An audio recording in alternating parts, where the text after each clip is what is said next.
Quanto tempo? Quanto tempo vocês? E aí? Mais de volta, né? Que bom, que bom, que bom. Maravilha. Olha quem veio. Olha! Bacana? Legal? Rapaz, cara, que legal. Nosso filho. E aí? Oi. Tudo bem? Tudo. Vai te ver, vai te ver, vai te ver. Legal.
Quando a gente criou um grupo de trabalho aqui, de mentores, com o Gilson, o Jack, o Júnior, o Chico, e eu disse lá alguma coisa sobre quem é que ia providenciar a gravação desse momento de hoje, tudo muito ainda improvisado, e as coisas vão ganhar a sua própria mecânica natural.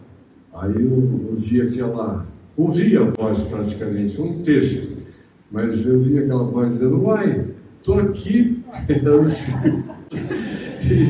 E o Chico, meu Deus, antes e durante e sempre esteve disponível, mesmo nos momentos mais difíceis pelos quais ele e a Martinha passaram, que são indizíveis. E ele teve que começar a reaprender a vida toda. Foi um resetting violento, mas ele está aí todo dia agregando novos degraus, novas percepções, novas recuperações, e eu fico tão feliz pela vida dele e ver que ele e a Marta ficaram firmes e perseverantes, resiliência na fé e no amor. Você é muito querido e você é um dos símbolos de tudo que nos reúne aqui, meu amigo querido Chico, que também ficou de cameraman lá no Papo de Graça durante alguns anos, logo no processo do início da recuperação dele, e a gente o visitou e ele estava em casa, e eu vendo que ele estava acostumado a ter uma atividade muito intensa, e agora, por causa da circunstância de enfermidade, de acometimento violento e de redução cognitiva, e ele aflito com aquilo tudo, mais percepções que tinha. E aí eu falei: vai lá para casa todo dia de manhã, que você fica pelo menos atrás da câmera, como fazendo zoom in, zoom out, vai se distraindo com aquela moçada que fala tolice nos intervalos, brincam uns com os outros, vão te provocar. E o Chico foi e alegrou o coração de todo mundo ali por algum tempo, alguns anos, até que na pandemia nós tivemos que parar o que fazíamos já há anos, lá em casa, no jardim de casa, e estamos retornando agora, recobrando os processos e também abrindo muitas outras frentes de muitas outras naturezas, de modo que o Senhor confirma todo dia a sua bondade para conosco, se o nosso coração se mantém firme no processo de saber que o Evangelho nos foi ensinado para ser praticado em obediência, em fé, no mundo e em todas as dimensões da nossa vida. O resto é comentário. Agora, eu estou aqui com o celular na mão, porque tem uma parte do que eu vou falar que está no celular. E não é nem o que eu vou falar, eu irei ler. E uma outra parte aqui na minha Bíblia, que eu não posso mais usá-la com aquela liberdade toda, porque a coitadinha já sofreu tantos reparos. E eu vou até procurar um super reparador de livros, porque é uma relíquia antiga, que é a única Bíblia na qual eu li desde que eu encontrei o Senhor e comecei a pregar o Evangelho há 50 anos e quase em alguns meses. E antes disso, ela já era a Bíblia da minha mãe, por cerca de 6 a 8 anos. Então, quando eu me converti, ela pegou a biblinha dela e falou: toma para você, meu filho. E eu peguei, eu só não imaginava que ela iria me acompanhar o resto da minha existência. E eu vim dos 18 anos de idade com ela aberta e estou completando 69 anos com a mesma biblinha, que já foi regada por litros e litros de lágrimas e de esperanças, e de sorrisos, e de frustrações, e de certezas. Esses dias, uma figura muito eminente aqui no nosso país me fez uma pergunta, querendo saber o seguinte. Disse: reverendo, se o senhor tivesse a oportunidade de entrar, tipo, naquela operação Cavalo de Troia, e chegar nos dias de Jesus, e encontrar com ele em carne, quais seriam as dúvidas que o senhor levaria para tirar com ele? Pelo menos 3 dúvidas. E eu ouvi a pergunta dele e falei: meu Deus, eu vou escandalizar o meu querido amigo que está buscando a Deus, vai ter uma experiência muito linda com Jesus, eu tenho certeza disso. Ele está num processo maravilhoso, é um homem inteligente, sensível, arguto, sagaz, muito perceptivo. Tenho tido prazer em dialogar com ele. E aí eu falei: coitado, ele vai ficar frustrado com a minha resposta. E eu falei: escuta, acho que é melhor a gente fazer um call, um vídeo, porque eu queria que ele visse bem o meu rosto, de que a resposta que eu daria a ele não era nenhum simplismo, mas o que eu teria a dizer a ele, e já adiantei de certa forma, com toda meiguice e carinho, para não chocá-lo, é que eu não tenho nenhuma pergunta a fazer a Jesus, nem a Deus, o Pai, nenhuma, absolutamente nenhuma. Eu sou zerado de questões há muito tempo. Muito tempo, não é de hoje. Eu passei já por 1 trilhão de experiências na vida de todas as naturezas. E quanto mais eu fui vivendo, menos perguntas eu fui tendo. Eu já cheguei aqui em Brasília sem perguntas a Jesus. 3 meses antes, o Senhor tinha levado um dos meus filhinhos lindos e amados. E eu não tinha uma única pergunta. Minha mulher sabe que eu nem balbuciei em momento algum um porquê, Senhor, coisa do gênero. Não. Tudo está nas mãos dele e a minha vida é uma extensão dele. Eu sei que ele tem prazer em mim, eu tenho prazer nele.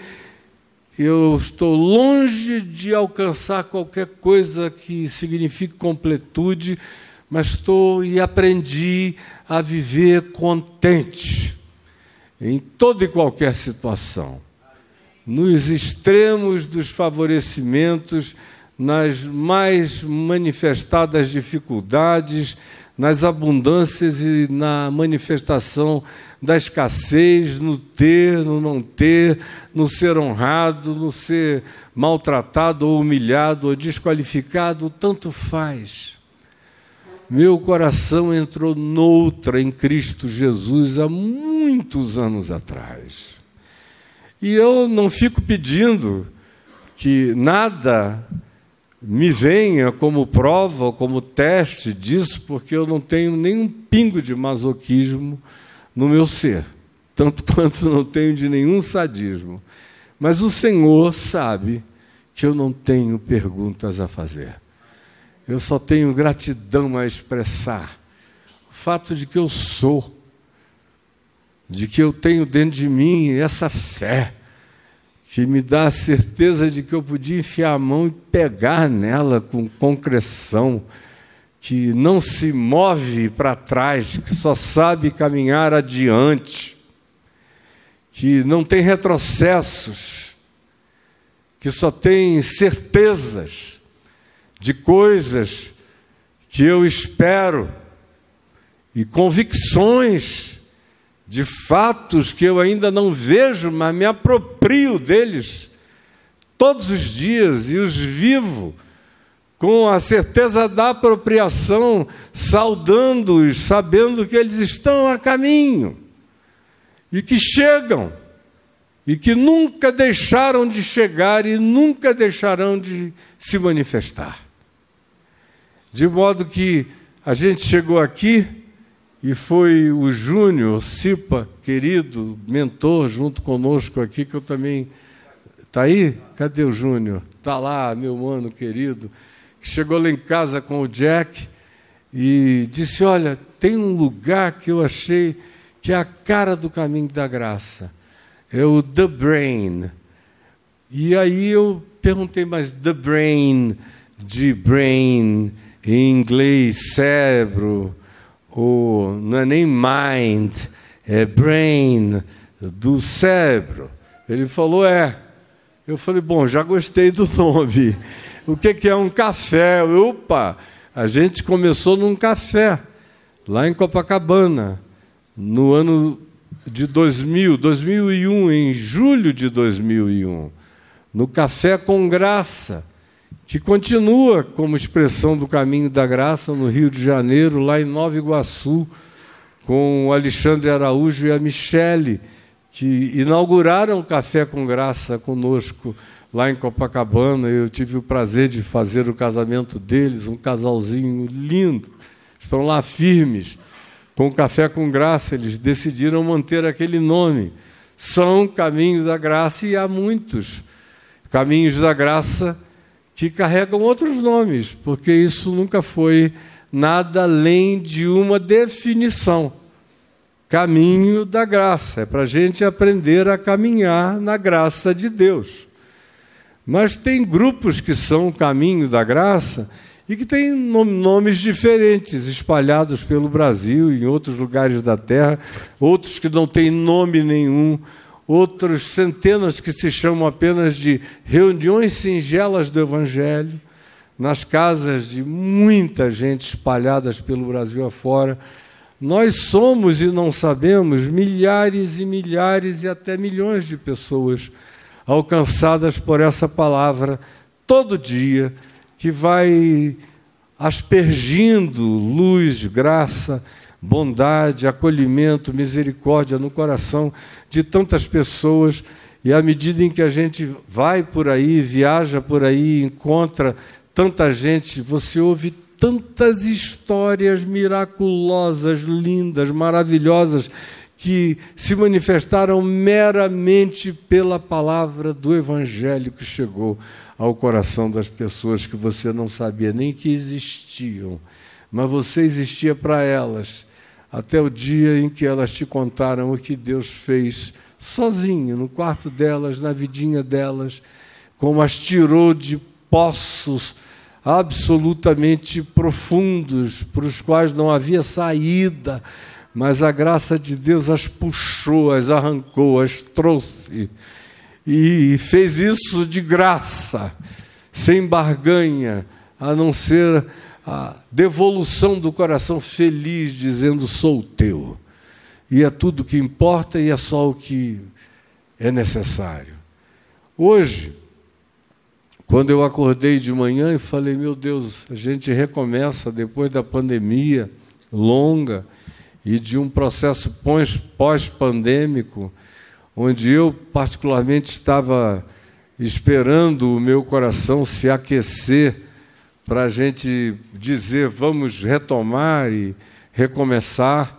E havia vários processos em mim, em estado de completude e de reajuntes dentro do meu coração, ao mesmo tempo em que eu estou grávido de uma quantidade imensa de coisas que estão surgindo para todos os lados, mas eu sabia da inevitabilidade desses nossos encontros, porque, além de que eu sei que eles fazem bem a todos vocês e a centenas de outros que não estão aqui hoje, mas que virão a partir de 2024 para frente, e a gente vai ter que, antes de mudar de lugar, Dilson, a gente tem que mudar o púlpito para ali, para alcançar essa banda de cá. Vamos encher aqui o café do lado de dentro. Enfim, enquanto der, a gente fica aqui. Porque se a gente fosse pensar com essas categorias do encheu, mudou, então a gente já ia ter que mudar daqui logo no início do próximo ano. Mas é gostoso aqui, ver esse Mané Garrincha. Hoje não tem jogo, mas em dia de jogo fica iluminado. Esse lugar é tão agradavelmente central, facilitador de tanta coisa. E do lado de lá tem salas, a gente pode ir para uma sala de 500 lugares do lado de lá, que se desdobra numa outra de 1.000, que se a gente quiser vai para 1.500, se a gente quiser a gente vai para de cima, para o auditorião grande em cima do centro de convenções, onde depois a gente atravessa a rua, não é, Sábio? Atravessa a rua e convida o Paul McCartney para ajudar o Jack no louvor. Muda para lá.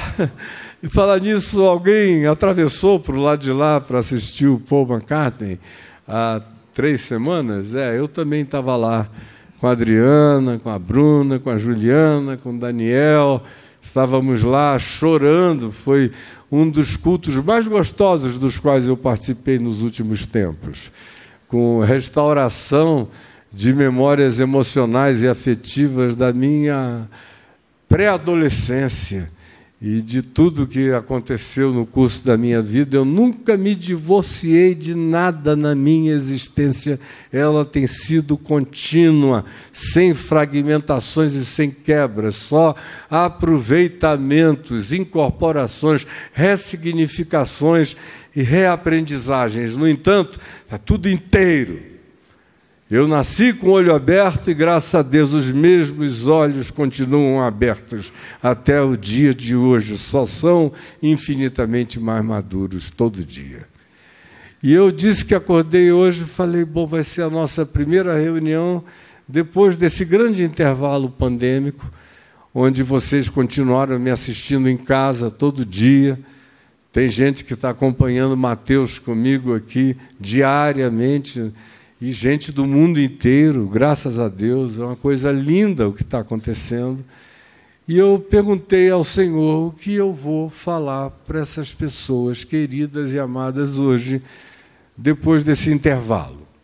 Porque foi só um intervalo.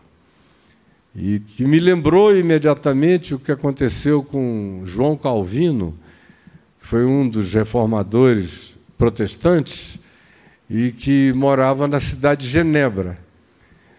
E ele tinha o hábito de pregar em sequência, de modo que ele vinha pregando alguns anos em sequência, lá no templo da Catedral de Saint-Pierre, em Geneve.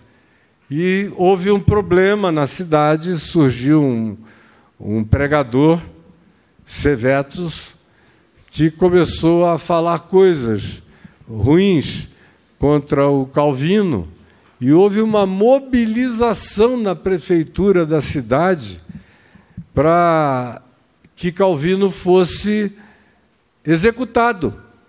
O cara de pastor, praticamente da cidade toda, virou, de repente, uma figura perigosa.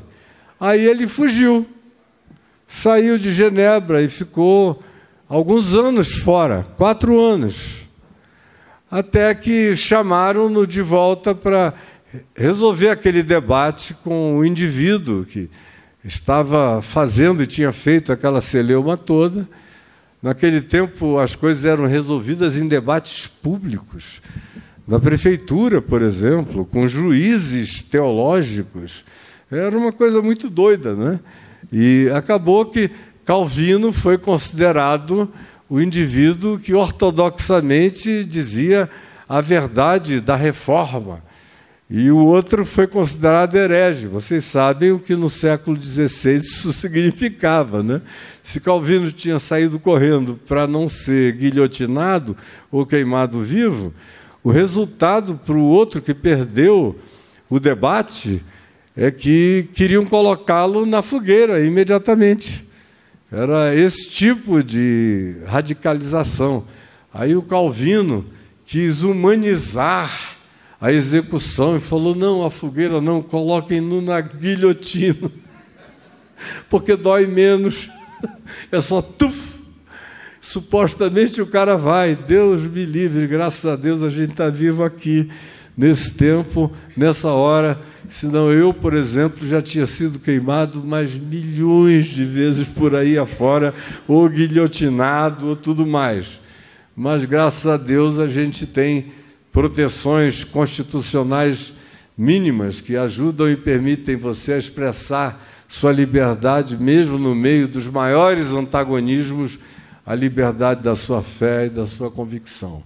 E aí o que me veio ao coração foi o texto de João, no capítulo 13, que coloca Jesus se despedindo dos seus discípulos. Foi aquela noite de Páscoa, na preparação da Páscoa, porque a Páscoa mesmo veio acontecer com Jesus imolado na cruz como cordeiro pascal.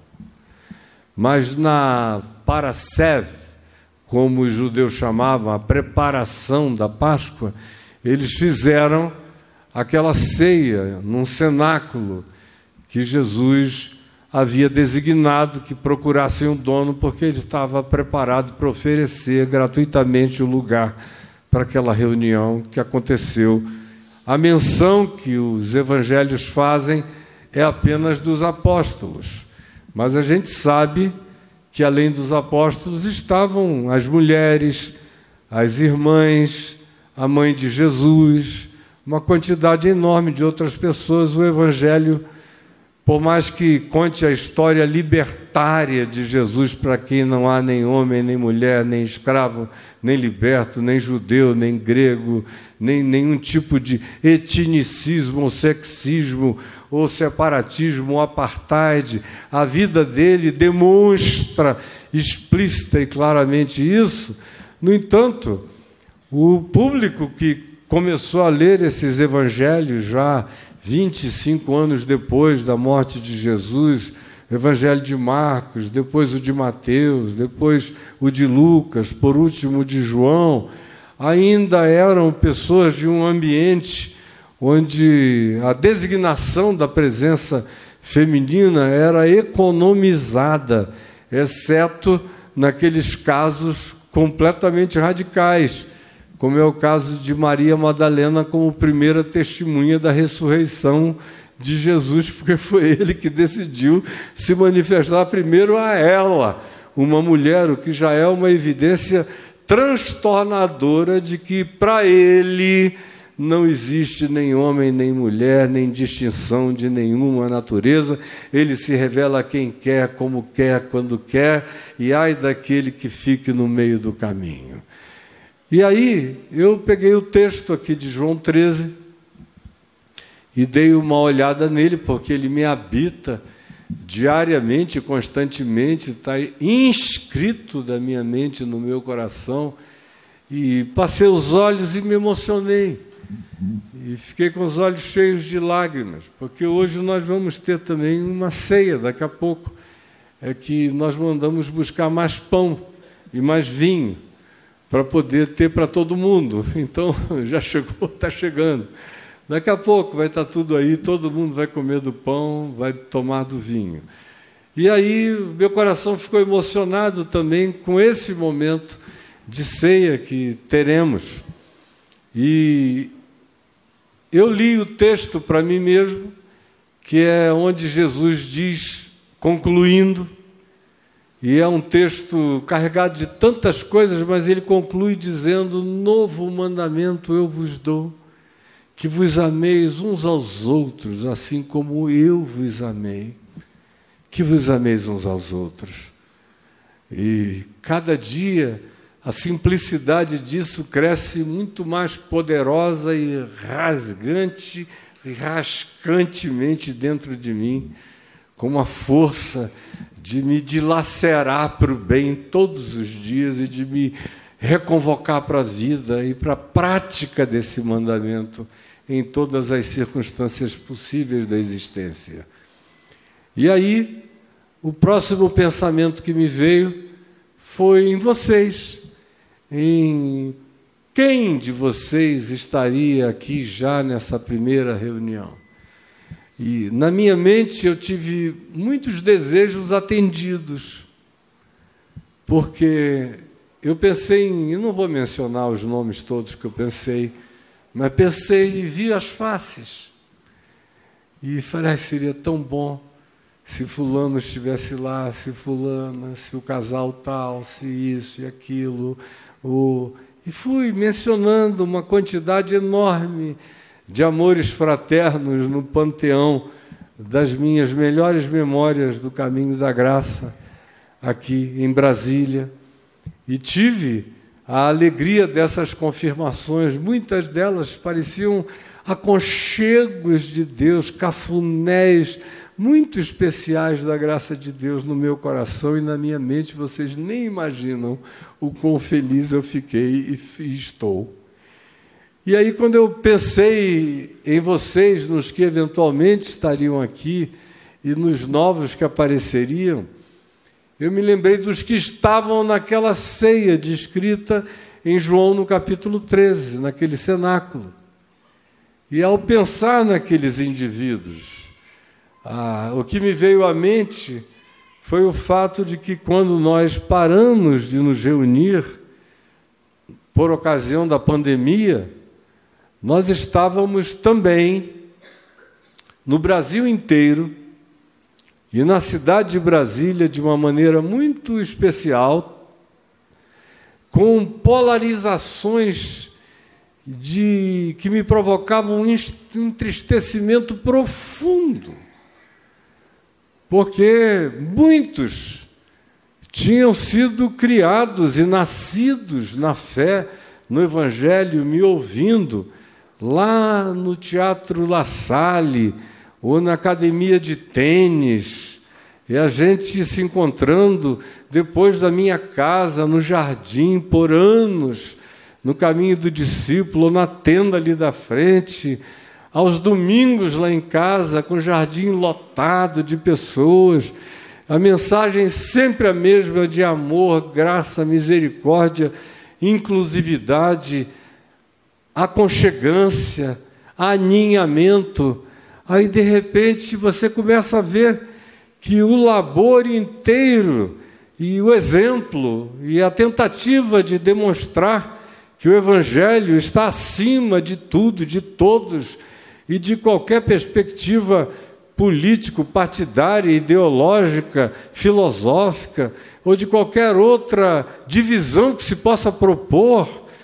E eu confesso, e minha mulher sabe, a tristeza enorme que me acometeu ao coração quando eu fui vendo. E a gente via nas redes sociais,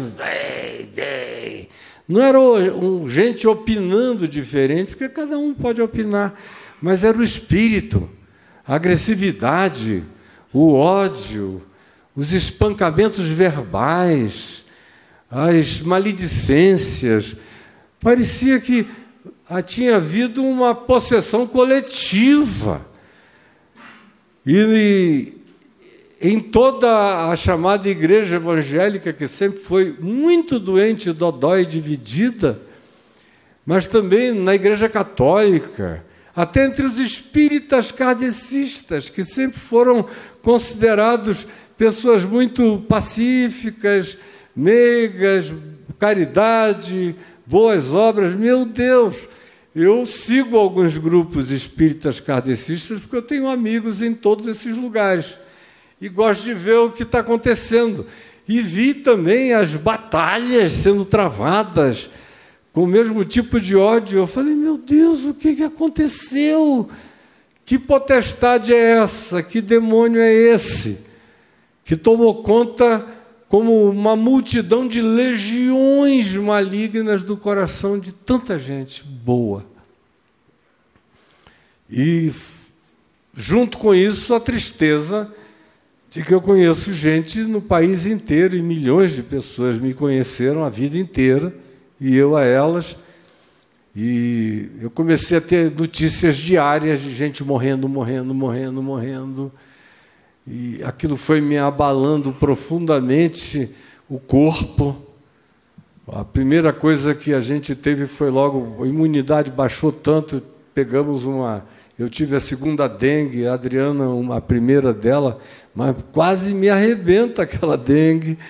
E junto com a dengue veio um herpes zoster, que está aqui, até agora, nunca foi embora, está presente. Eu estou pregando aqui, tem uma placa de zoster neural, nada por fora, tudo no nervo, neuralgia instalada, e em relação à qual eu desenvolvi um cinismo de convívio pacificado. Falei, bom, a única coisa que você faz é doer, então dói à vontade, porque eu estou noutra. E dei adeus para o herpes zoster nessa neuralgia. A Adriana estava lá, a Bruna estava lá, passando a pandemia junto conosco, viram tanto o pior das dores quanto quando eu tomei a decisão de deixar doer e não mais fazer qualquer outra coisa e pedir a Deus que o meu cérebro absorvesse aquela dor e a naturalizasse. E foi o que aconteceu.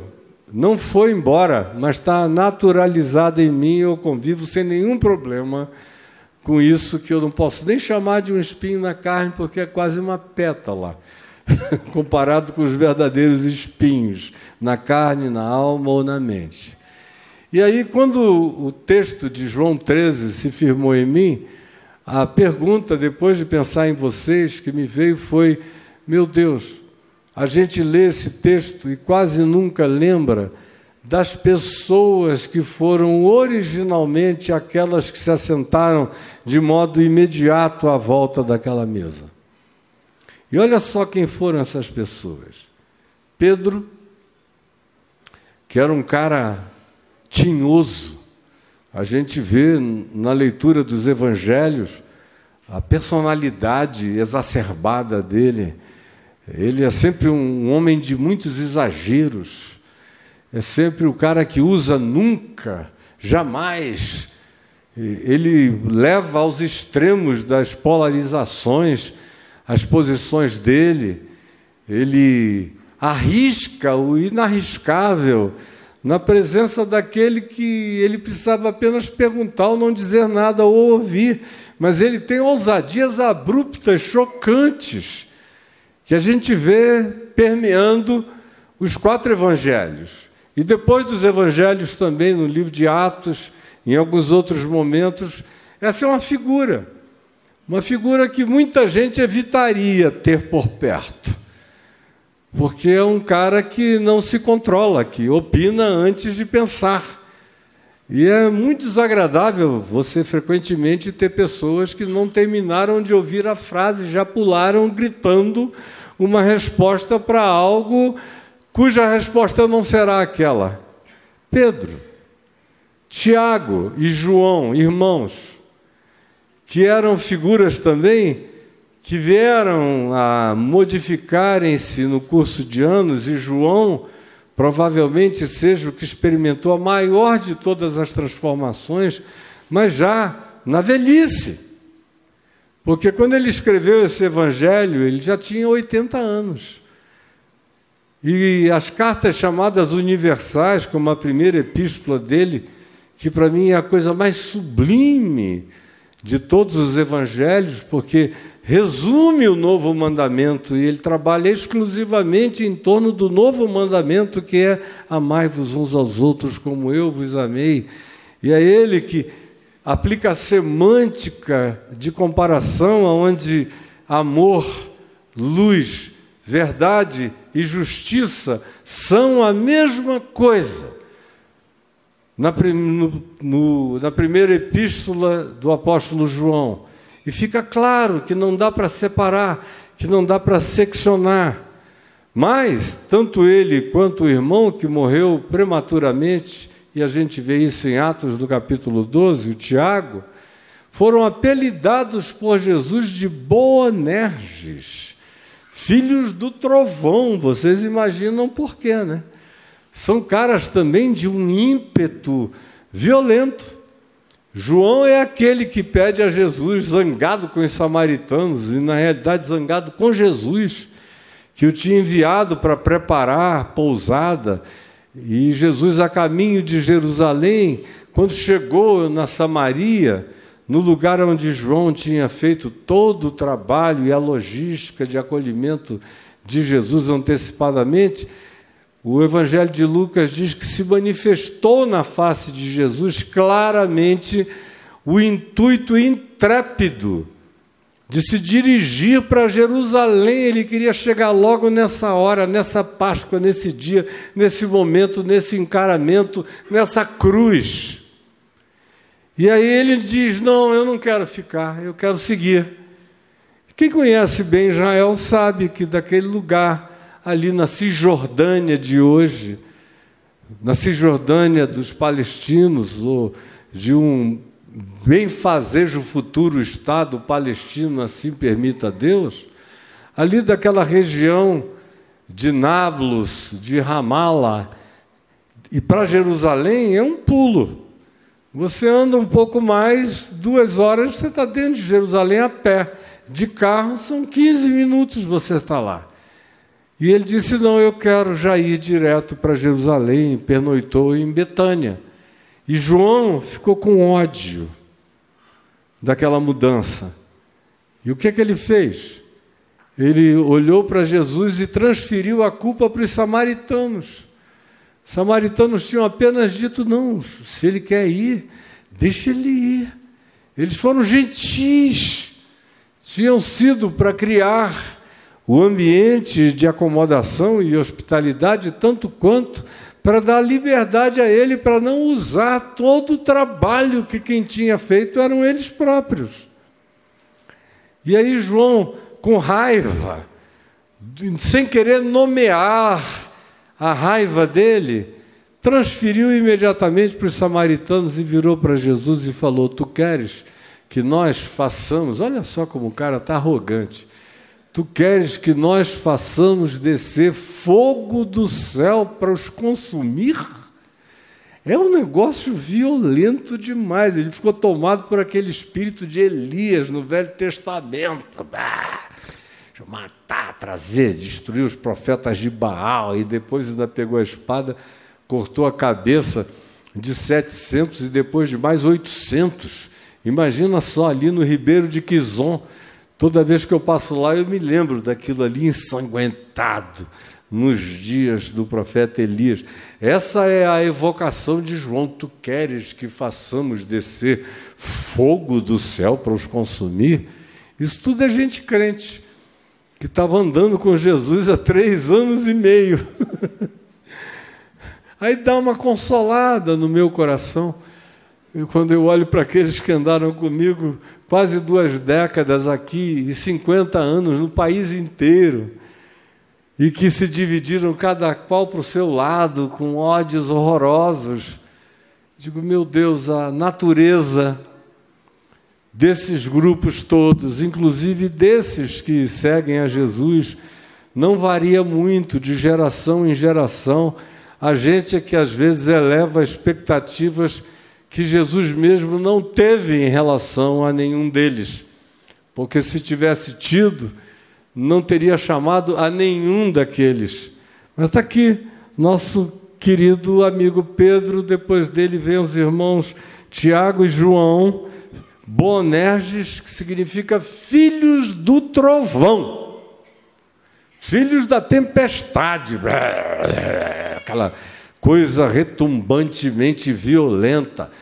E ele quer pedir um raio do céu. Queres que façamos descer fogo do céu para os consumir? Aí vem André, irmão de Tiago, que é um indivíduo aparentemente mais tranquilo, mais manso, mais cordial, um fazedor de pontes. A gente o vê frequentemente no Evangelho, pegando um, levando ao outro, chamando, aproximando, criando vínculos entre pessoas. Não há muitas descrições sobre ele, mas há sutilezas sobre atos singelos desse André, irmão de João, de Pedro. Em seguida vem Filipe, que você sabe dele muito pouco, apenas aqui no Evangelho de João, logo depois no capítulo 14, quando ele faz uma pergunta. Ele entra para a história com uma pergunta. Vocês lembram qual é a pergunta? A pergunta a Jesus foi: Senhor, mostra-nos o Pai e isto nos basta. O cara ficou quietinho aquele tempo todo. Mas na hora que foi falar, ele pediu o que Moisés tinha pedido. E o Senhor disse: não, tu vais me ver pelas costas. E o que os profetas disseram: ninguém nunca viu a face dele, nem verá.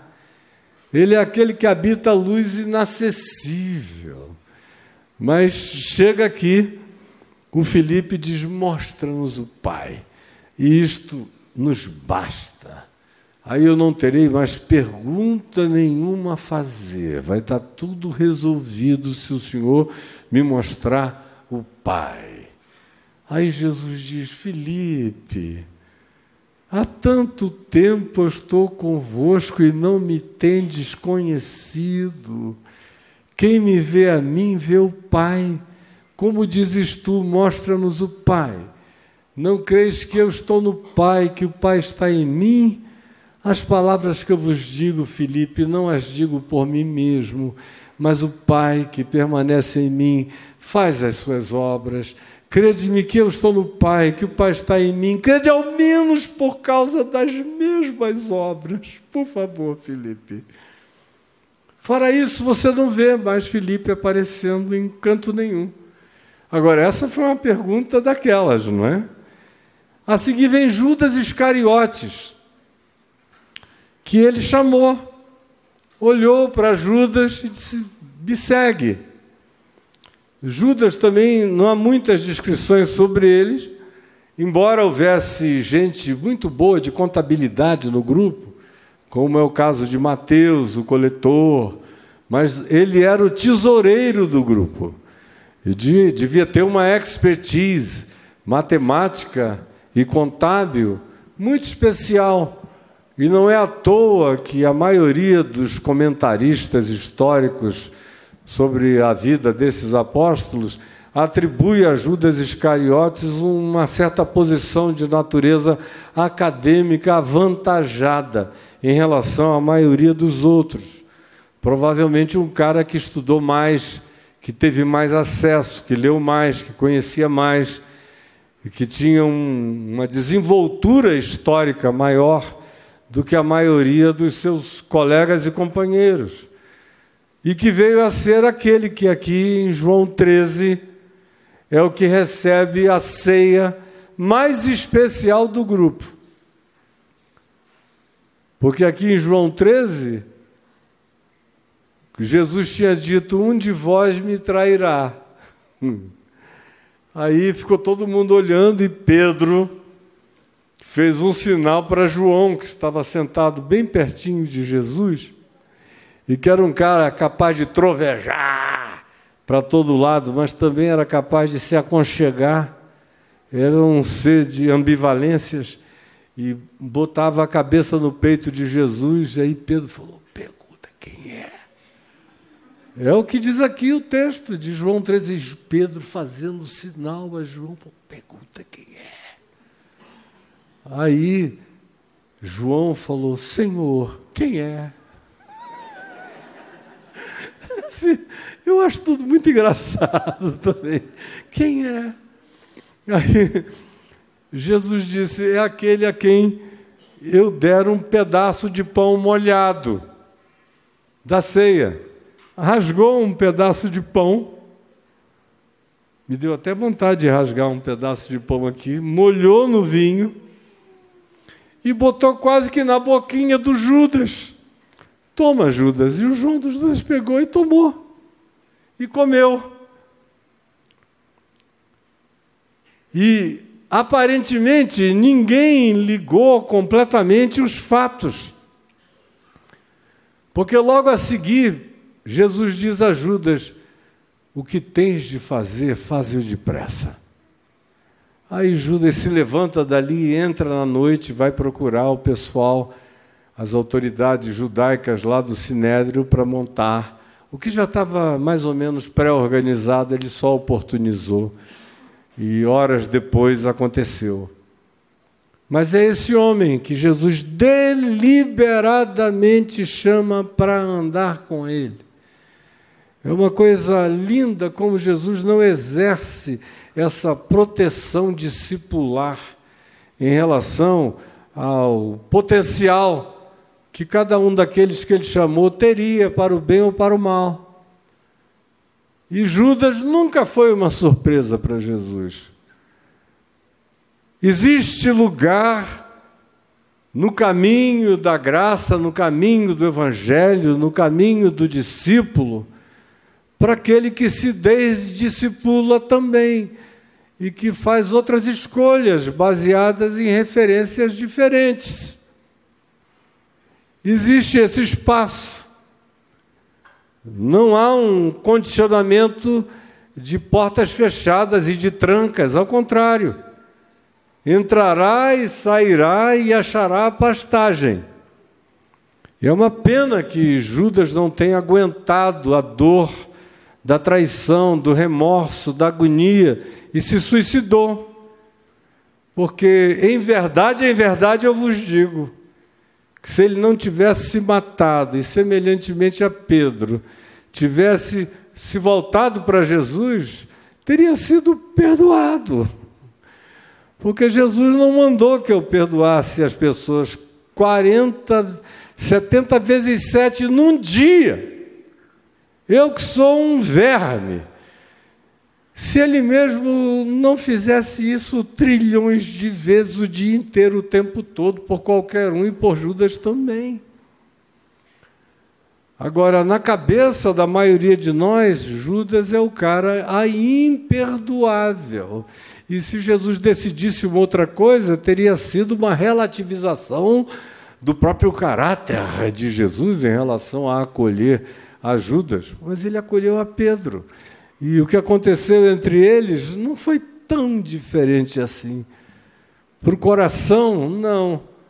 Foi para as consequências exteriores.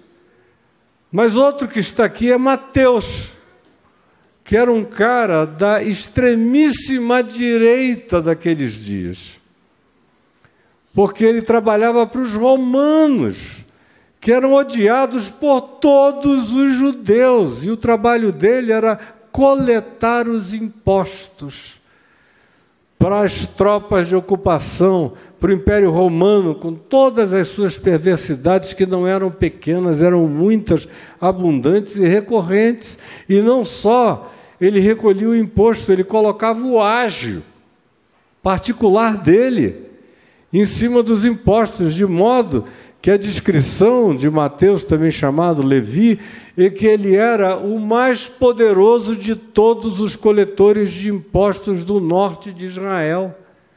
Não havia ninguém tão rico quanto Mateus, com mais dinheiro na mão do que ele, e que angariou hostilidades e ódios diversos contra si mesmo. E Jesus passa na coletoria e vê aquele cara, olha para ele, quase que já vê o Evangelho escrito nele, sem que ele próprio soubesse. vê o que o homem não podia enxergar sobre si mesmo e diz: tu me serves. E o chamou, e Mateus, largando tudo, seguiu. Agora imagina como é que Pedro ficou, Tiago, João e André, a raiva que deu. Sabem por quê? Porque dentre as coisas horrorosas que Mateus fazia ali na Galiléia, em Cafarnaum, naquele posto de recolhimento de impostos, era o fato de que Pedro, por exemplo, que tinha uma indústria pesqueira com o pai de Tiago, João e o irmão dele, André, e pescavam ali a vida inteira.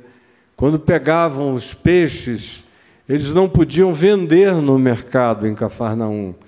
Eles tinham que levar imediatamente o peixe para Mateus e trocarem o peixe fresco que tinham acabado de apanhar, sem que eles próprios pudessem sequer comer o que eles tinham apanhado, levar para casa. Era obrigação do protocolo imposto pelos romanos que eles levassem um peixe fresco para a coletoria para Mateus e recebessem como troca e devolução não um pagamento em dinheiro, mas um pagamento ditado arbitrariamente do equivalente em charque, em peixe salgado, de modo que o cara tira o peixe fresco da água, leva com uma raiva danada para a coletoria, chega lá, ao invés de receber dinheiro, ainda recebe uma troca primitiva.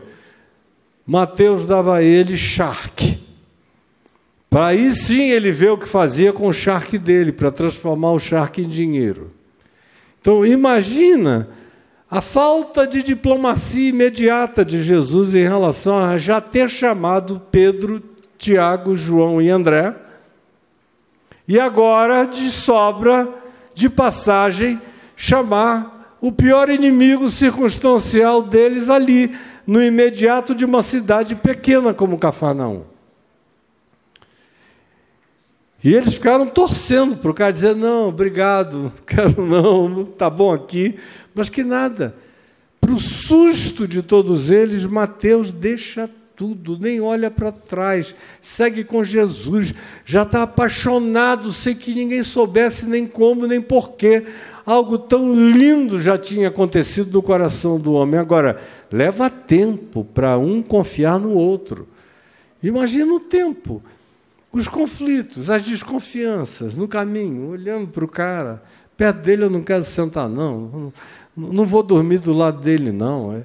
As separações, os apartheids, e Jesus ali, sem dar a mínima, fingindo que não está vendo nada, e falando de amor, de perdão ao inimigo, de perdão todo dia, várias vezes por dia, todo dia, o dia inteiro, se for necessário, orando por aqueles que perseguem, pelos adversários, não praticando a vingança, nem hostilidade de natureza alguma, ensinando essas coisas e eles tendo que engolir contra toda a natureza deles e a história deles, esse ensino novo, que para eles era chocante, que ninguém jamais tinha inaugurado uma era dizendo coisas tão absurdas, tão utópicas, quanto as que Jesus propunha.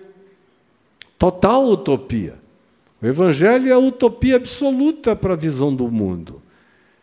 E além de Mateus, que é essa figura complexa, você olha e vê Tomé, que era o rei da fé, não é? O cara que dizia: olha, não, desculpa, Madalena viu, Pedro disse que viu, Madalena foi para o mar, mas eu fiquei a ver navios, diria o Chico Buarque, né? Eu não vi nada. Então, enquanto eu não vir, e eu não puser a mão nos ferimentos dele, não tocar o lado dele, olha, desculpem, mas essa historinha de ressurreição não é para mim. E ele chama esse cara para esse dia, para essa hora. Depois a história prossegue, coloca Tomé indo pregar na Índia, mas isso é uma outra coisa que não tem nenhuma factualidade que nos permita fazer asseverações contundentes. mas no espaço dos evangelhos, ele entra para a história como aquele cara que diz: eu não creio, a menos que eu pegue. E é repreendido quando Jesus chega, entra, atravessa as paredes, atravessa tudo, e numa fenomenologia que hoje a gente vê acontecendo no ambiente da mecânica quântica, as partículas atravessando os ambientes como se nada houvera e existisse, ele vem, se põe dentro e chama a Tomé e diz: pega, bota a tua mão, pega em mim, tange, vê se eu sou tátil ou não sou para a tua percepção. E Tomé disse: Senhor meu, Deus meu. E Jesus disse: olha, Tomé, deixa eu te dizer uma coisa, bem-aventurados os que não viram e creram. E guarda isso no teu coração para sempre, porque você vai precisar disso milhares de vezes na vida, onde você não vai ver nada, mas vai ter que andar pela fé, crendo em tudo, e vai ter que deixar de lado todas as suas dúvidas. Aí você encontra Tiago, filho de Alfeu, que é também uma figura que passa praticamente anônima nos 4 evangelhos. Bartolomeu, que é outra figura que de imponente só tem um nome longo, o maior de todos os nomes. O Bartolomeu, um nome forte. Judas Tadeu, que é um nome composto, que também devia ter tido pais, todos os Judas, os Simões, são pessoas que tiveram pais que foram profundamente afetados politicamente pela revolta dos Macabeus, 100 anos antes de Jesus, onde os heróis da revolta dos Macabeus eram Judas, Simão, eram essas figuras com esses nomes, de modo que a própria família de Jesus, Maria, que botou nomes semelhantes, ela e José, em alguns dos irmãos de Jesus, tinham tido a mente também profundamente impressionada por aquele grupo de pessoas 100 anos antes que tinham lutado contra os exércitos greco-romanos dos Seleucidas e dos Ptolomeus para tentar trazer liberdade a Israel, até que os romanos chegaram, colocaram a pata lá e acabou qualquer sonho de liberdade. Mas é o máximo que a gente pode inferir do Judas Tadeu e Simão o Zelote. Esse não. Esse a gente sabe mais por causa do apelido. O Zelote, ou Zelota, fazia parte de um grupo político organizado, violento, que propunha a libertação de Israel através de guerra, de guerrilha, contra os romanos, enfrentamento armado, conflito estabelecido, choque, golpe, guerra, treino. Era daí que esse cara vinha. E ele era tão assim que o apelido dele foi mantido, inclusive, no Evangelho. Ninguém quis esconder quem o cara tinha sido, de que história ele vinha. Simão o Zelote. São esses 12 que estão primordialmente aqui à volta dessa mesa.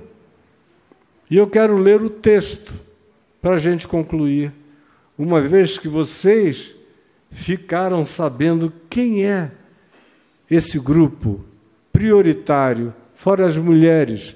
As mulheres sempre foram lindas e maravilhosas e continuam a ser. Agora, os homens são figuras complexas. Foram e continuam a ser. Aí diz aqui: ora, antes da festa da Páscoa, sabendo Jesus que era chegada a sua hora de passar, eu gosto dessa palavra, de passar, é uma transição tão tranquila, suave. E olha que o que ele ia encontrar era a cruz, mas ele chama isso de passar. E a Páscoa também é o Passover, o significado da Páscoa é passar. Então, era a festa do passar, e sabia Jesus que chegara a hora de passar deste mundo para outra dimensão. Então, tendo ele amado aos seus que estavam no mundo, esse pessoalzinho que eu falei aqui, com todas essas discrepâncias aqui, sucintamente afirmadas por mim, porque não há tempo para me prolongar, mas que seriam pessoas completamente inadequadas para a tábua redonda de qualquer mesa de conciliação e harmonia. Ele, tendo amado os seus que estavam no mundo, amou-os até ao fim. E quando eu hoje de manhã pensei nesse texto e pensei em vocês em seguida, pensei no fato de que o que nos vinculou e o que continua a nos vincular é amor. Não tem nada que aconteça a nenhum de vocês que não importe particularmente em alegria, em tristeza, em esperança ou em dor, no meu coração, apesar de todas as minhas relatividades. Imagina, no que diz respeito ao amor absoluto desse coração, acerca do qual se diz, tendo amado, que é um presente contínuo, nunca parou de amar em nenhum momento, em nenhuma circunstância, nenhum desses amou-os até a última hora, até o fim. E aí diz, durante a ceia, esse durante a ceia é uma coisa muito importante, porque durante a ceia acontece muita coisa. Como vai acontecer hoje aqui no coração de muitos de nós, eu espero que durante a ceia coisas muito lindas aconteçam no coração. Como também durante a ceia acontece muita revelação pessoal de nós para nós mesmos, de Deus acerca de nós próprios. Durante a ceia, tendo o diabo, porque o diabo não está longe de nenhuma ceia. Jesus está à mesa e o diabo não está nem do outro lado da rua. Está ali. Nunca esteve em nenhuma ceia ausente de nenhuma delas. Todos os momentos de gratidão são também provocações profundas ao espírito maligno, que está presente no mundo, e quem quer que se iluda a esse respeito está cometendo um grandioso e terrível engano. Tendo o diabo posto no coração de Judas Iscariotes, filho de Simão, que traísse a Jesus, sabendo este que o Pai tudo lhe confiara às suas mãos, e que ele viera de Deus e voltava para Deus, levantou-se da ceia, tirou as vestes de cima, a túnica, significando dizer que ele ficou nu, despido, pelado, e tomando uma toalha, fez dela uma cuequinha, se cingiu com ela, se cobriu, deu um nozinho aqui do lado. Mas o pior é que ele não ficou amarrado com a toalha o tempo todo. Prossegue-se dizendo, depois deitou água na bacia e passou a lavar os pés aos discípulos e a enxugar-lhes com a toalha com a qual se havia cingido. Significava dizer que ele tirava, enxugava e a botava de novo, tirava, enxugava e colocava a toalha de novo. Para a nossa mente ocidental, pudica, moral, essa é uma ceia inconcebível na cabeça da maioria de nós. Você veja como nós somos gente atrasada e cheia de preconceito e de moralismos e de religiosidades perversas e cheias de julgamento. Se ninguém soubesse que era Jesus fazendo isso e visse alguém fazendo isso, eu, por exemplo, ia sair apedrejado aqui se fizesse um negócio desse. Qualquer um. Dizer, mas que cara mais devasso. De onde é que ele tirou essa ideia? Não tem base bíblica. Moisés nunca fez isso, nem ninguém, nem nada. Iam procurar tudo, realmente ninguém fez. Ele inaugura todas as eras, inclusive a era da nudez. Se despia, enxugava e se recingia. E aproximando-se de Pedro, Pedro olhou para Jesus, que já vinha fazendo aquilo nos outros, e disse: Senhor, tu me lavas o pé a mim? E o meu não. Os outros deixaram porque é tudo gente de uma outra natureza, que eu não quero nem dizer de que tipo é. Mas eu sou um cara diferente.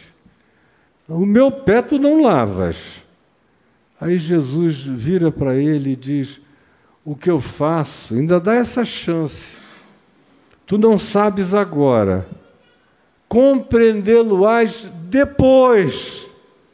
Mas Pedro não se satisfez e disse: nunca. Olha como ele é um homem de palavras definitivas, que ele tem que recolher depois. É nunca, não, sempre, jamais. São palavras que cada dia que passa eu tento não usar no meu vocabulário, porque eu já vivi o bastante para saber que elas só servem para a gente corrigi-las a posteriori, porque a vida relativiza as nossas certezas e as nossas abruptezas com muita regularidade.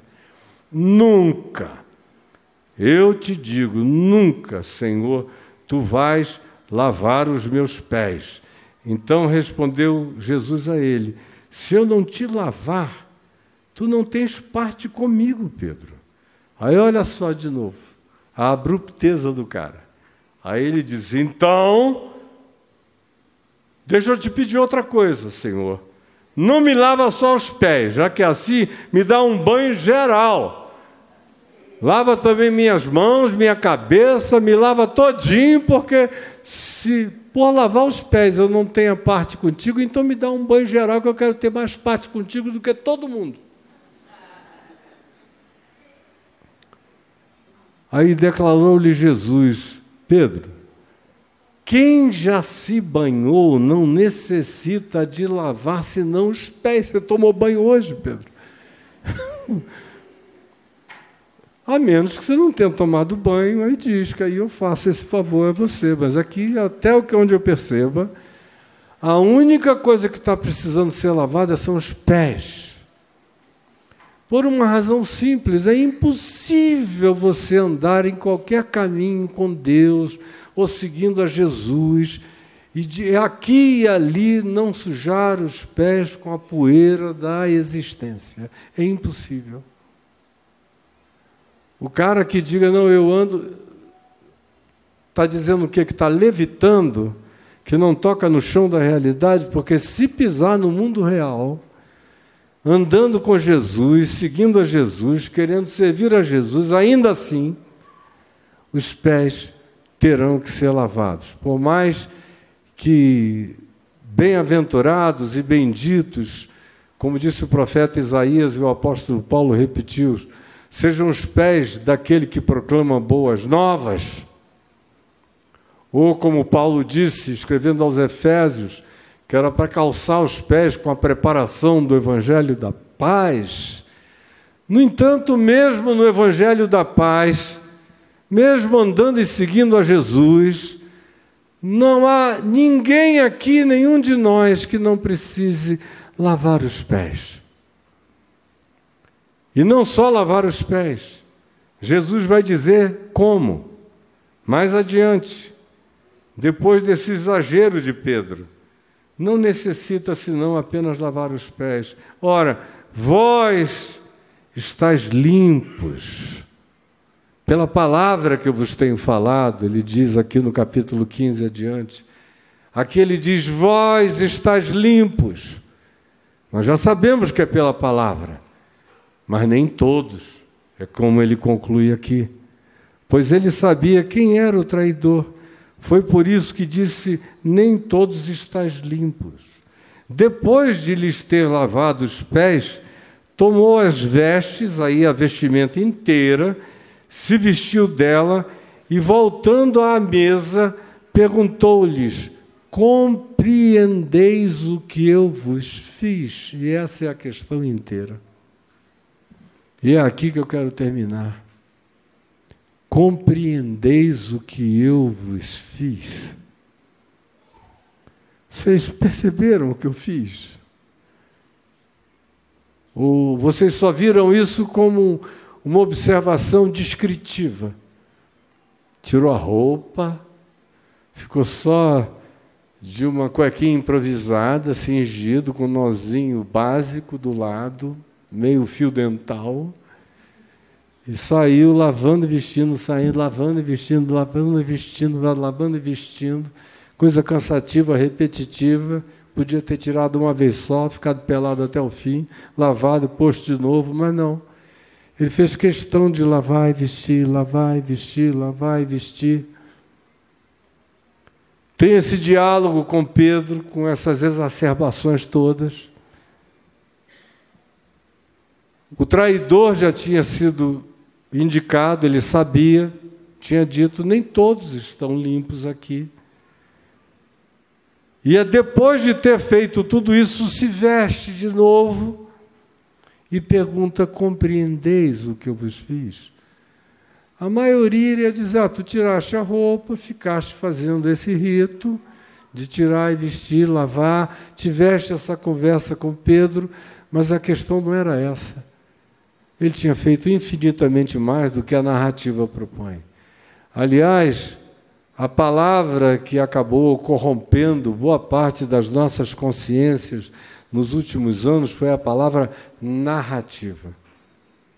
Somos filhos de narrativas e de mentiras e de construções e de interpretações perversas.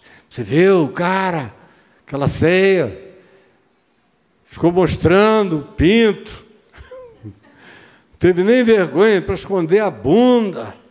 Como é que você vai seguir um cara desse? Só narrativa. Só narrativa. Uns contra os outros. Narrativa de um lado, narrativa do outro. Mas a questão persiste. Compreendeis o que eu vos fiz?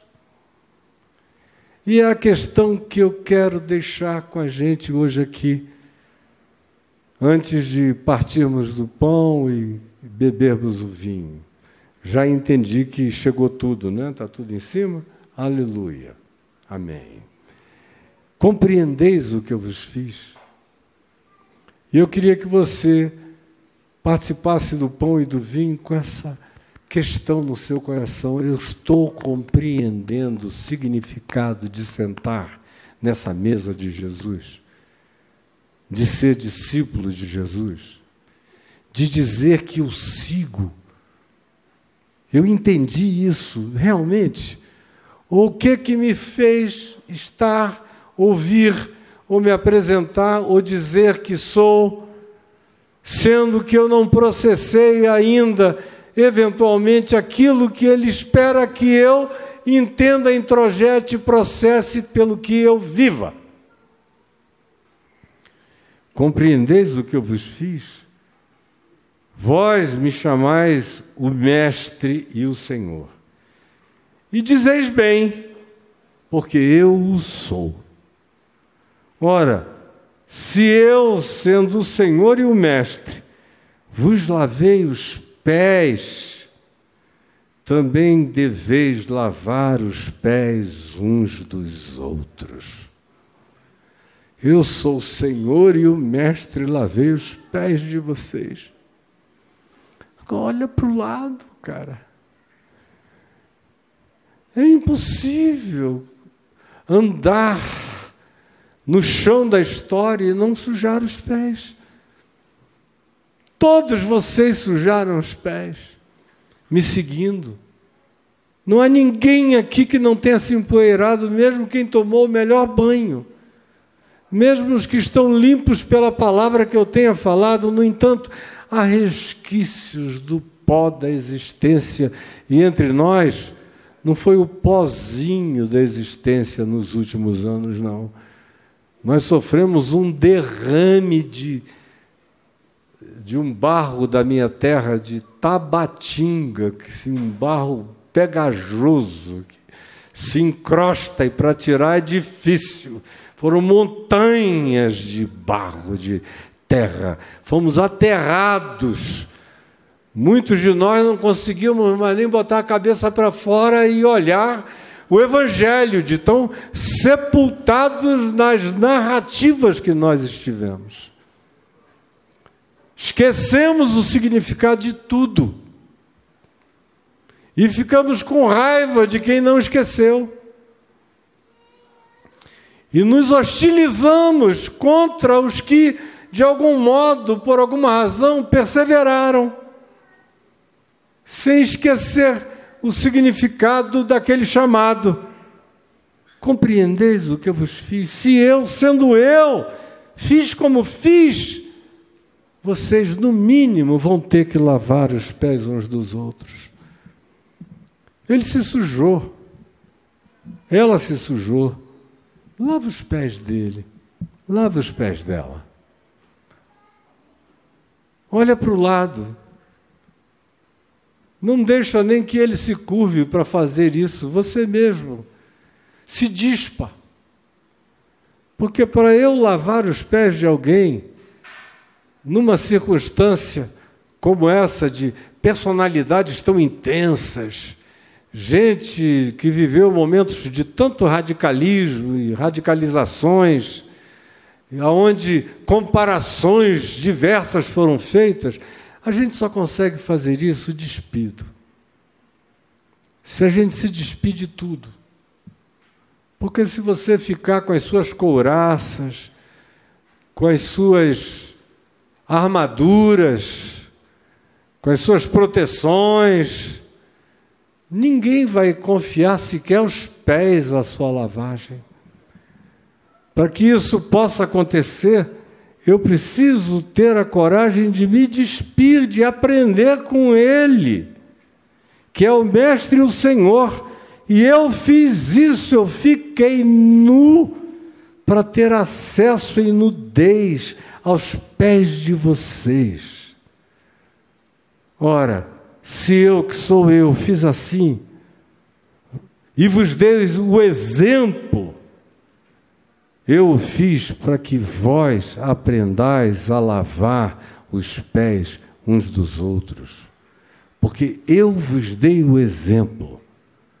E como eu vos fiz, eu quero que façais vós mesmos também uns aos outros.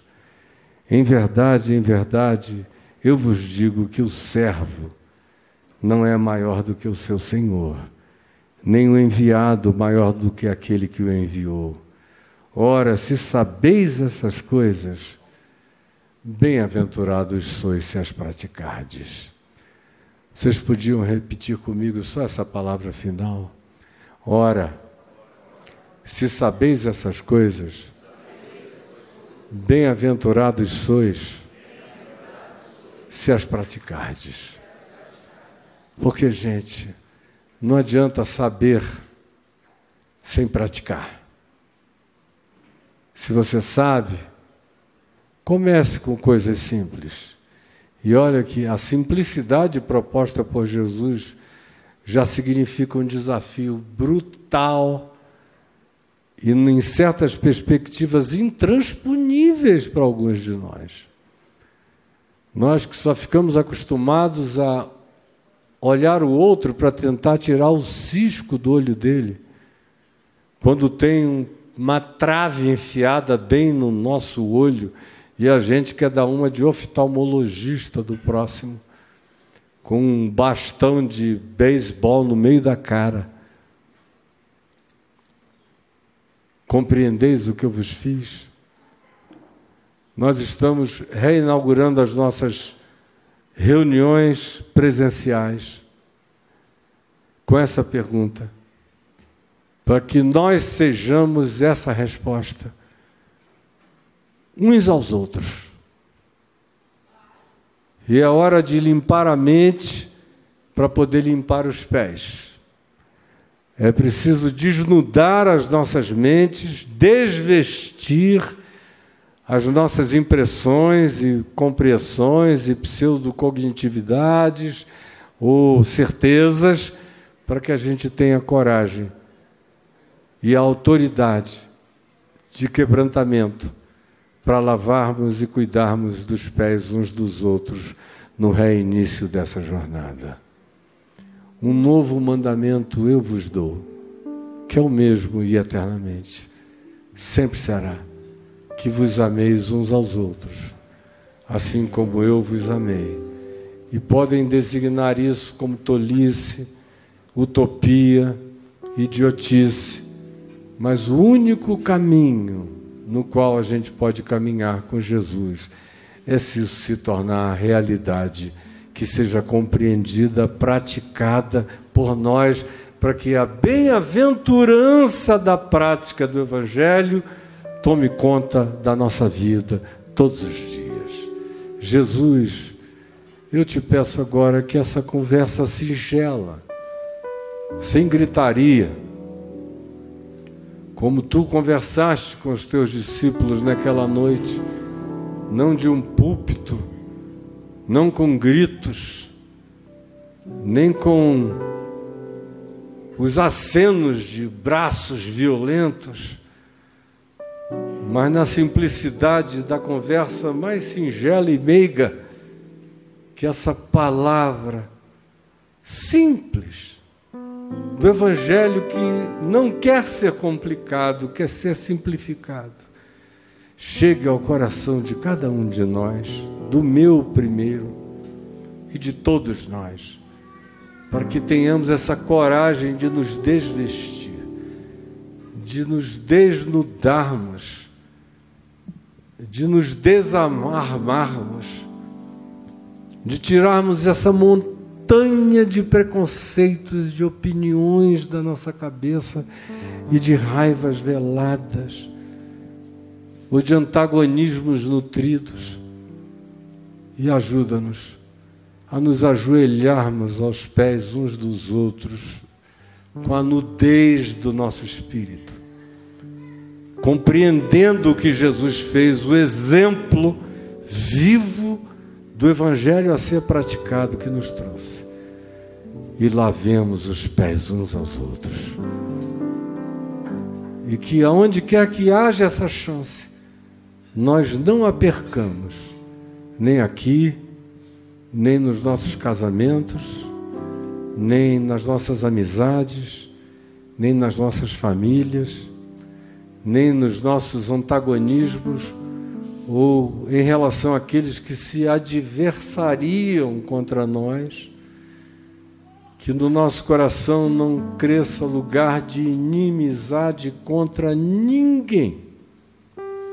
Ao contrário, que a gente vive em nudez na presença de Deus e na presença uns dos outros, sem nos envergonharmos, sem nos escondermos atrás das árvores do jardim, sem tecermos folhas e vestes de figueira para nos cobrirmos na nossa hipocrisia. Por favor, dá-nos essa simplicidade, dessa nudez que se assume necessitada de praticar a graça aos pés do meu irmão, da minha irmã, lavando nós os pés uns dos outros em todas as chances que tu nos deres na vida, para que essa seja a nossa grande bem-aventurança. Porque se sabemos essas coisas, ajuda-nos, pelo amor do teu nome, a não sermos cínicos, mas ao contrário, a colocarmos-nos no caminho dessa prática mais singela, mais parecida com Jesus possível. É o que eu te peço, em meu favor, na relação com os meus irmãos e na relação de todos os meus irmãos e irmãs, na vida uns com os outros, mesmo nos ambientes mais hostis de dificuldade profissional e de trabalho. Permite que tu nos unjas com essa consciência e que nós pratiquemos esse exemplo veemente e final do Evangelho de Cristo Jesus. É o que eu te peço, em teu nome, Senhor. Amém e amém. E que Deus nos abençoe. Vamos receber o pão, eu vi que já está sendo servido. Coisa mais linda, Jesus, esse pão. Coisa mais linda, o teu sustento. Coisa mais linda, a nossa profissão. Coisa mais linda, o trabalho. Coisa mais linda, o arar a terra. Coisa mais linda, a semente se abrir. Coisa mais linda é o trigal pleno. Coisa mais linda é a ceifa. Coisa mais linda é o forno, é o fogo aceso. Coisa mais linda é o preparo. Coisa mais linda é a massa. Coisa mais linda é a entrega, é a fornalha que prepara. Coisa mais linda é a atenção que retira na hora certa. Coisa mais linda é a distribuição para todos. Coisa mais linda é o Pai nosso que está nos céus, cujo nome é santificado, cujo reino queremos que venha, cuja vontade queremos que seja feita, assim na terra como nos céus, e que o teu pão seja nosso, de todos nós, no mundo inteiro, todo dia, apesar de toda a perversidade humana. Que haja pão, alimento, trabalho, sustentabilidade, natureza, chuva, estações, que haja pão e que seja para todos nós. E não nos deixes cair em tentação. Tanta tentação, tanta sutileza, tanta narrativa do diabo contra o Evangelho. Não nos deixes cair em tentação, mas livra-nos do mal, pois teu é o reino, o poder e a glória para sempre. Amém e amém. Na noite em que foi traído, Jesus tomou o pão, deu aos seus discípulos e lhes disse: isto é o meu corpo, que será entregue por amor de vós. Todas as vezes que comerdes deste pão, façam isso pensando em mim, na minha entrega por todos e para todos, assim como eu quero que haja pão para todos, e assim como eu quero que vocês sejam um pão que se parta para todos, que a vida de vocês seja uma oferta de alimento para o mundo. Comei dele todos, em nome de Jesus.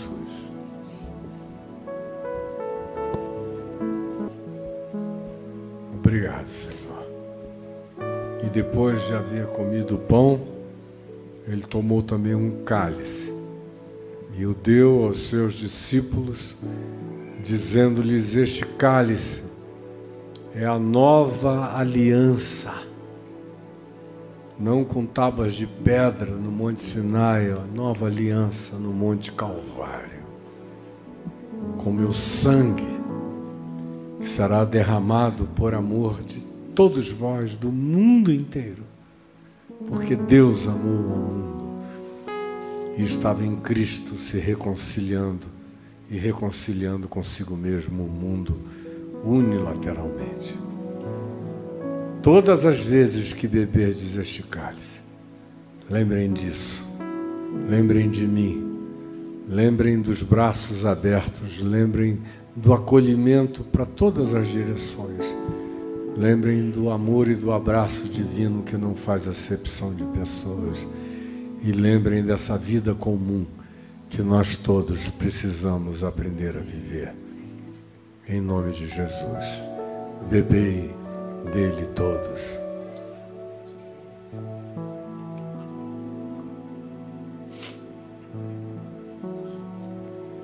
Quero voltar ao início de tudo. Todos nós. Encontrar-me contigo, Senhor.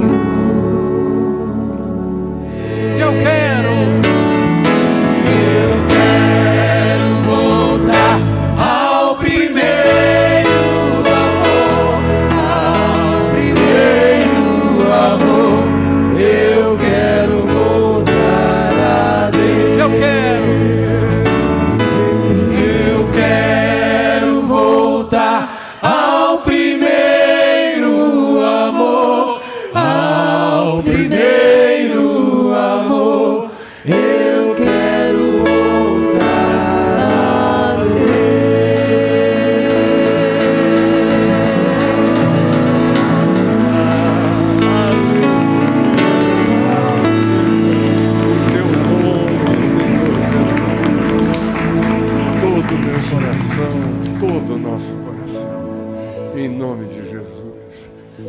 Olha só, Dilson amado, vem cá. Eu quero de todo o coração dizer que uma reunião como essa não seria possível num espaço de tempo tão curto se não tivesse havido todo tipo de voluntariado. E começou com a sugestão do Júnior e do Jack, e aí eu marquei com o Dilson, a quem eu convidei já há alguns meses para se tornar o mentor executivo da nossa Estação do Caminho da Graça em Brasília, junto com o Jack, que é mentor de louvor, e o Júnior, que vai nos ajudar com a pregação e com o ensino, e também com atendimento e com aconselhamento. E eu estarei aqui com vocês nesses primeiros meses, se Deus permitir, todos os domingos. E depois, durante o ano, eu tenho algumas viagens a fazer, e aí, mais de 15 em 15 dias, no máximo, eu estarei aqui. O Dilson, todavia, estará conosco aqui todos os domingos, exceto também porque ele tem aqui e ali, todo mundo tem alguma eventualidade. O Jack, o Júnior e eu estaremos com vocês. E para mim vai ser uma alegria renovada, o meu coração ter uma canção antiga, de quando eu era bem garoto na fé, da renovação espiritual, que dizia assim: meu coração amanheceu pegando fogo. Conhece, lembra? É o fogo de Jesus que me queimou. Meu coração amanheceu incendiado. Foi o fogo de Jesus que me queimou. Fogo, fogo, fogo de Jesus, fogo de Jesus, fogo de Jesus. Só me lembro o reverendo Ageu Pinto, junto com o reverendo Antônio Elias. Ele puxava: meu coração amanheceu pegando fogo. Ah, meu Deus, eu cantei tanto isso. Meu coração está pegando fogo.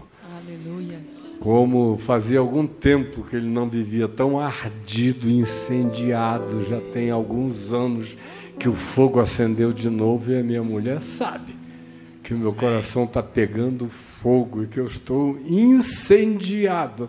Estou magrinho, mas nunca estive tão forte, em nome de Jesus.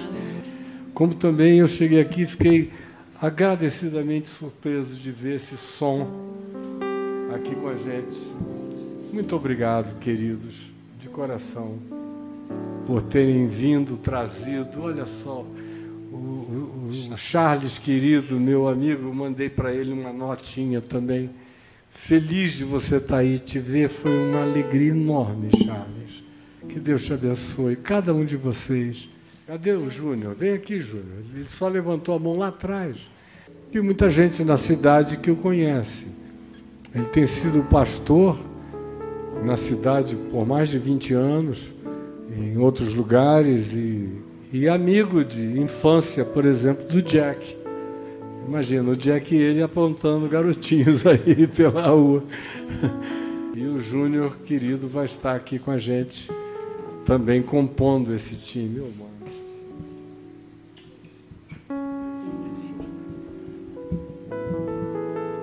E eu queria pedir à minha mulher, que está com os pés quebrados, para vir rapidinho até aqui com o pezinho quebrado.